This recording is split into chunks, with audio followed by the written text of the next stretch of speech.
മനസ്സിലായി. എന്ത് മനസ്സിലായി? ഇത് എഴുതിയത് ആരാണെന്ന് മനസ്സിലായി. ഓ എങ്കിൽ പറഞ്ഞതാ, ഞാൻ ഇപ്പൊ തന്നെ പോയി അവന്റെ കഥ കഴിക്കും. കഥയൊന്നും കഴിക്കണ്ട, നിർബന്ധമാണ് 2 ഇടി കൊടുത്തത്. ഓക്കെ. ആരാ? ഇതൊരു വക്കീൽ എഴുതിയ പ്രേമലേഖനമാ. വിധിയും കോട്ടും കണ്ടില്ലേ? ഉവ്വ്. ഏത് വക്കീൽ? പുറത്തുനിന്നൊരു വക്കീൽ തന്റെ ഭാര്യക്ക് കത്തെഴുതുമെന്ന് ഞാൻ വിചാരിക്കുന്നില്ല. എന്ന് വെച്ചാൽ? ഓ അത് ശരി, അവൻ.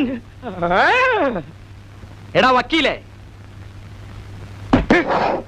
ആരാ ഇവിടുത്തെ പ്രേമ ഭിക്ഷാന്തേ? നിന്റെ പ്രേമഹർജി എന്റെ ഭാര്യയുടെ അടുത്താ? അയ്യോ, അതൊക്കെ അവരുടെ കയ്യിലെത്തി. അപ്പൊ നീ തന്നെയാണ് എന്റെ അടല്ലേ? എന്നെ മനസ്സിലായില്ല.